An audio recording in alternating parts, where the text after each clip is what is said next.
It's the holiday season, and if you're looking for a great movie to watch with your family around a nice, cozy fireplace, look no further than Christmas Vacation. In my family, it's a ritual to watch it pretty much every year.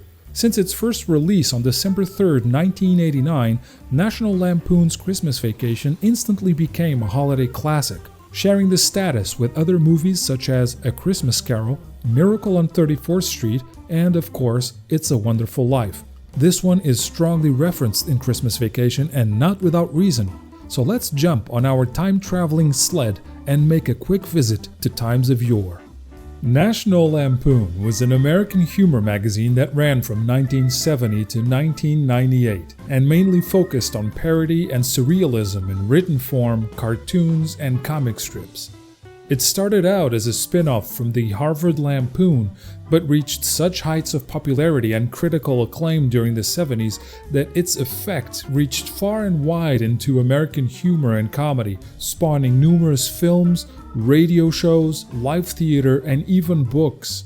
National Lampoon humor often pushed far beyond the boundaries of what was generally considered appropriate and acceptable. The main target of its satire was anything that was considered holy and sacred. It even included a section called Photo Funnies or Fumetti, which often featured the nudies. Some have described the result as an unusual mix of intelligent, cutting-edge wit combined with some crass, bawdy jesting. One of its contributors, and probably the most prominent one, was acclaimed director and screenwriter John Hughes. If you don't know his name, you most certainly know his work. He was the mind behind such classics as The Breakfast Club, Pretty in Pink, Planes, Trains and Automobiles, Uncle Buck, the Home Alone series, the Beethoven series, Miracle on 34th Street, the 1994 remake, Flubber, and I wanted to do this chronologically, but I had to leave these two for last. Ferris Bueller's Day Off, a major influence in my life, and I'm sure I'm not alone here, and Weird Science, another personal favorite that features the music of the great uncanny Oingo Boingo. But that's a whole video on its own. By the way, make sure you're subscribed so you get notified when that episode of The Listening Booth comes out.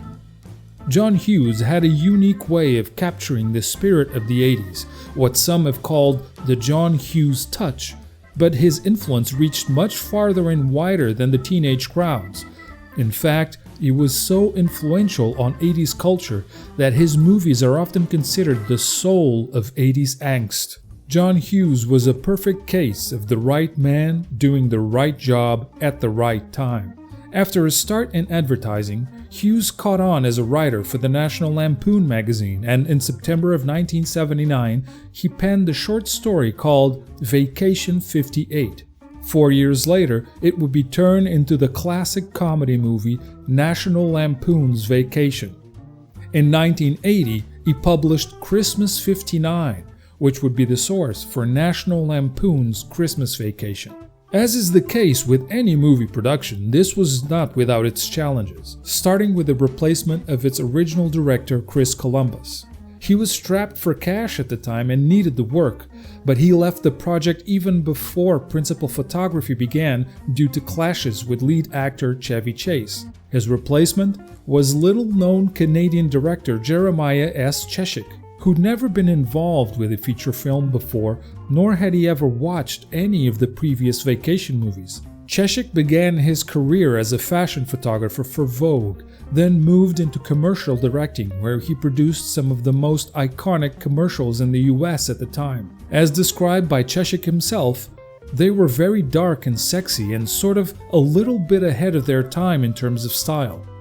But their unique aesthetic caught the eye of none other than Stanley Kubrick, who praised Cheshik's work to the point of, ironically, calling it his favorite American filmmaking. Those little remarks made Cheshik into an overnight star among studios, and soon his phone was ringing off the hook with pitches for scripts. The one that really piqued his interest? Christmas Vacation. And the reason, well, quite simply, he said he'd never done a comedy before. Again, here's another case of the right script landing on the right desk at the right time. And thus was born the cult Christmas comedy that's so dear to so many people's hearts, Christmas Vacation. It's that time. Christmas time is here. After the animated intro, which we'll get into later, the movie opens with the Griswolds in their natural environment, on the road. Although the story is set in Chicago, like many of John Hughes' movies, the Christmas Vacation shoot took place in Colorado and California in the summer of '89. But unlike the prior movies of the franchise, this is the only trip the family makes, and this time they're looking for something special. What we're looking for today is the Griswold family Christmas tree. In a sudden moment of road rage, they have a car battle with two probably drunk truck drivers looking for trouble. But Clark isn't the kind to walk away from a good challenge, so he decides to step up as only a Griswold could, and of course, drives off the road into the snowy wilderness. This sequence with a logging truck was shot near Maryland Creek Ranch. This is where the car drives off-road, but it lands at the Breckenridge Golf Course 11 miles away. Talk about a jump! Being the relentless optimist that he is, Clark uses this opportunity to bond with his family with a long trek, knee-deep in snow in search of the perfect tree. His plan ultimately works though. They find the tree and their faces light up with joy, except for Audrey, whose eyes froze in the meantime. And then they realize... Did you bring a saw?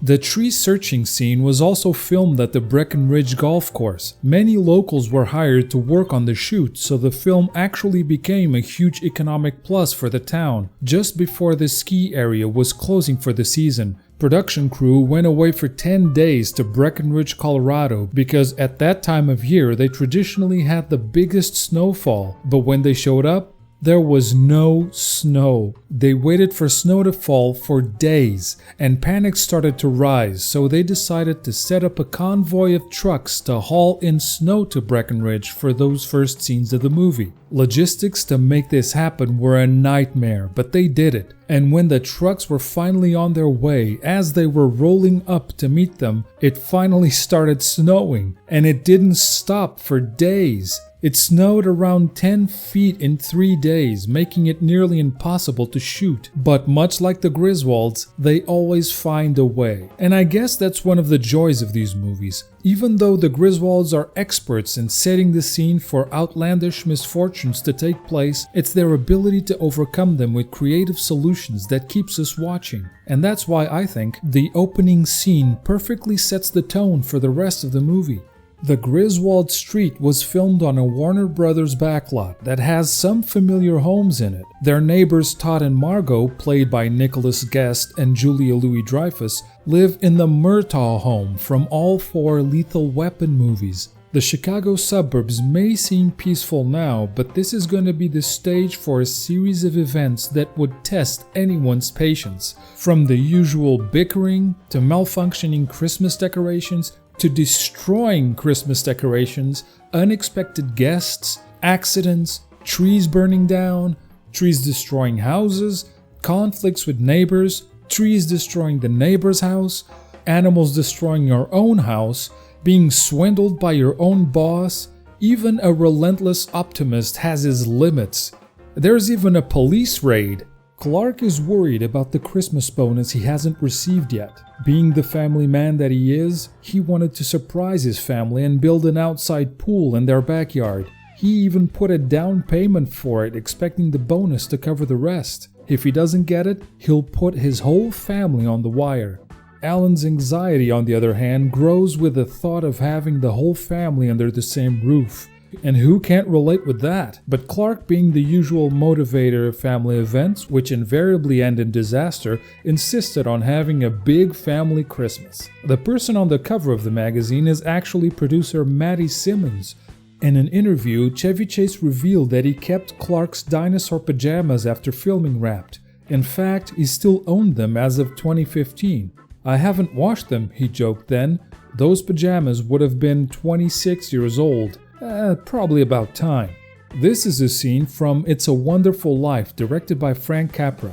And his grandson, Frank Capra III, was actually the assistant director in Christmas Vacation. The in-laws arrive.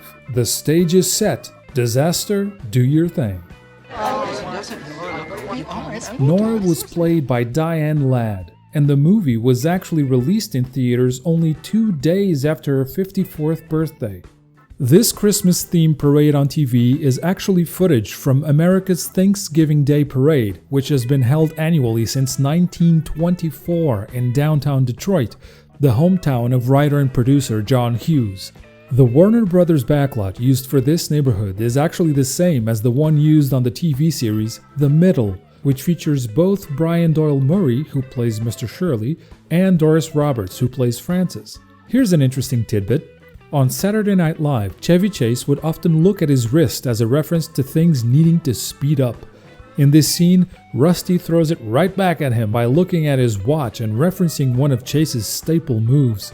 This is one of my favorite scenes in the whole movie, as is the case with many fans in fact. Clark goes up in the attic to go on a trip down memory lane, and we get to join him, especially if you know your vacation lore. This card reads, Happy Mother's Day 1983, Love Clark, which is the same year the original Vacation came out. The Yellowstone Park plaque just above the attic vent is yet another nod to the original movie, as the Griswolds visited Yellowstone on their way out to Wally World.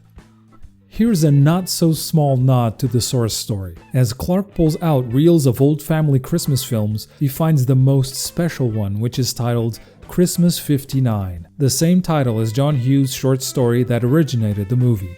And the house seen right here in the old footage is actually the same house as the one featured on Bewitched, also part of the Warner Brothers backlot, located on what is known as Blondie Street. This is the scene when the house finally lights up. Production crew had to cover the entire block with fake snow, and it was about 80 degrees outside, so I guess people's breaths were added digitally later. Some of the cast were even worried because they didn't know if all that fake snow was flammable like the spray snow is. Chevy Chase wears his navy blue Chicago Bears ball cap, the same one he wore in the first 2 Vacation movies. This iconic scene actually originated a new term in the English language, Griswold House, which soon became a part of the American and Australian vocabulary, as it's often used to describe a house that is overly decorated for Christmas. In fact, Christmas Vacation superfans Greg Osterlin and his family actually decorate their home in Wadsworth, Ohio, recreating Clark's over-the-top lighting arrangement. At one point, they even added a replica of Cousin Addie's banged-up RV. It became an actual attraction, and visitors are encouraged to make donations to the Great Strides Cystic Fibrosis Foundation. This is a running gag between Eddie and Ellen. When the two first meet in the original Vacation, Eddie tries to kiss Ellen on the lips, only to be turned away every time. Cousin Eddie has a son named Rocky, a fact not unnoticed by Sylvester Stallone, who included footage from Christmas Vacation in his film Rocky V. Another Randy Quaid improvised moment that lived on. There was nothing in the script about him grabbing a large bag of doggy chow, but he saw it there and just went for it. In fact, that's all he's buying in this scene: dog food. This was filmed at the Breckenridge ski area on Peak 8. The hillside where Clark and the kids go sledding is a famous Breckenridge ski slope.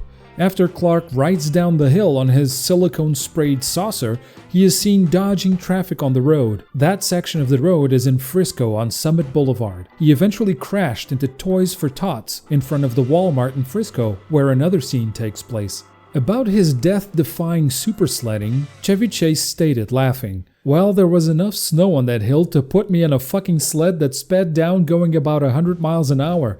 Jesus Christ, it scared the living daylights out of me. I wasn't that far from the trees and the pathway in the snow had already been made, but it was a bitch. I kept on going faster and faster. I guess it didn't occur to them to put brakes. My heels were red by the end of it." Alan Latson, who plays Ruby Sue, said she remembered filming the scene in Breckenridge and that it was brutally cold. There had been a crazy snowstorm which made for a difficult shoot. They had to ride snowcats to get to the top of this mountain. She said the takes were kind of brutal because of the cold and remembers how, at the end of the scene, Randy Quaid just improvised his now famous bingo. The director was happily surprised and kept it in the movie. They're drinking out of Wally World glasses. Their first road trip as a family may have been a disaster, but at least they got some souvenirs out of it, right? In this scene of absolute brutality, Chevy Chase actually broke his pinky during the assault on Santa.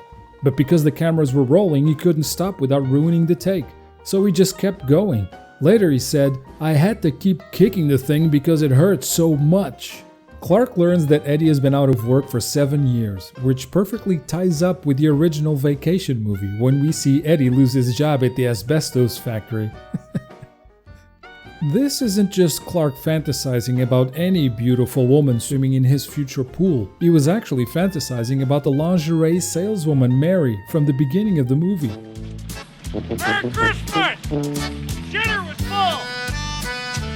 This is one of my favorite lines from the movie, and the beer that Eddie's drinking is Meister Brau, which is actually no longer around.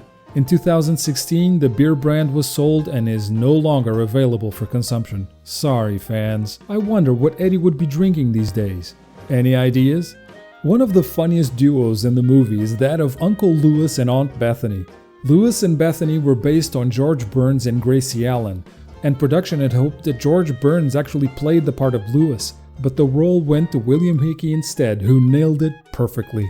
Despite acting as the husband and wife, Mae Questel was 19 years older than Hickey. At the time of filming, she was 81 years old, and he was 62. Notice how nature takes a spotlight. As Bethany walks through the front door, the camera shakes slightly, and that is a result of a minor earthquake that happened at that very moment.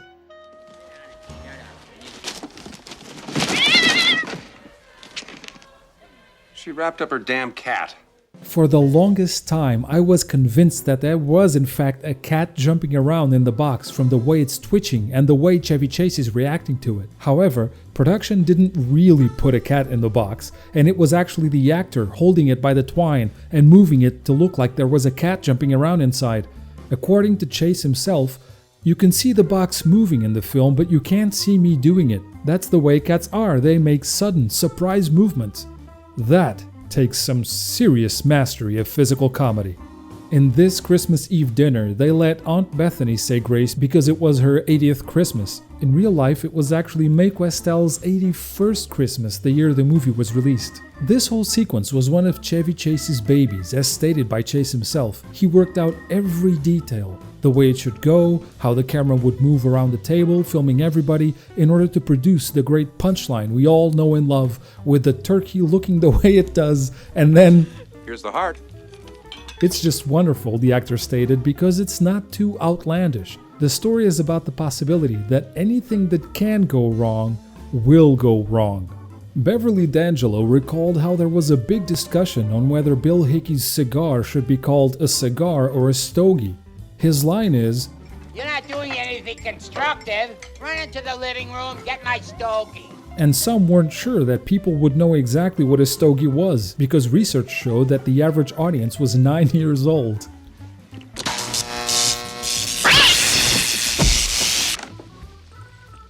Honey? Originally, studio executives wanted to cut this scene where the cat gets electrocuted because they were worried about potential complaints of animal cruelty. But after test audiences laughed their brains out and claimed it was the funniest scene in the movie, they were convinced and kept it in. Even though it doesn't look like it, preparation for this scene was tremendous. Production had an animal trainer who trained a squirrel and a dog every day for months to run through the set. But when the time to shoot finally came, the director got out of his car and saw everyone standing in a huddle, shaking their heads. The squirrel had died on the day they were shooting the scene. The animal trainer turned and said, "You know, they don't live that long." But they still had to shoot the scene, so they used an untrained squirrel, and it was total chaos. Juliette Lewis later stated, "We probably shot the stuff with the squirrel for a week. That's the magic of movie making. I guess, much like the story, anything that can go wrong really will go wrong." And now we come to one of the entire movie's most memorable scenes. It was rumored that Clark's rant about his boss, Mr. Shirley, was improvised. As far as I can tell, this is partly true. However, each cast member in this scene facing Chevy had cue cards hanging around their necks with some of the adjectives that Clark used to describe his boss. In a 2015 interview, Beverly D'Angelo explained how the rant was divided into sections so that Chase could go all the way through from the beginning to the end without forgetting his lines. And if you look closely, you can actually see his eyes going from character to character as he goes through what I like to call the Tylenol rant. Holy shit! Where's the Tylenol? Here's a little movie mistake moment for you. Clark cut the newel post off, but an eagle-eyed fan spotted it back on in the squirrel chase scene. And here's a flat-out lie by Alan Griswold. I'm sorry, this is our family's first kidnapping. But in fact, it's their second. In the first vacation film, the Griswolds force Lasky, the security guard at Wally World, played by the great late John Candy, to open the park for them.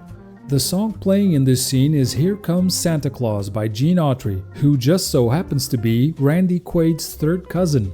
Beverly D'Angelo's crotch grab was actually improvised. In a Rolling Stone interview, she said, "I did that spur of the moment and told Chevy just to see if anyone on set noticed."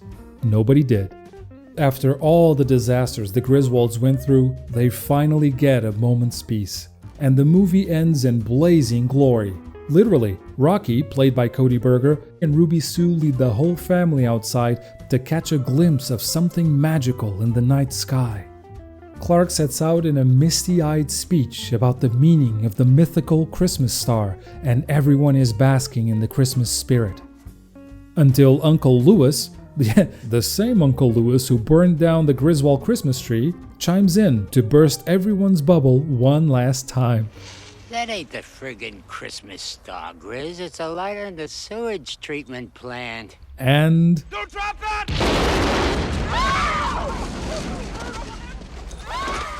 National Lampoon's Christmas Vacation is everything you'd want in a Christmas movie. It checks all the right motifs and adds the everyday dramas of the season with a level of humanity, humor, and realism that anyone who's been in similar settings will empathize with, and that's a whole lot of people.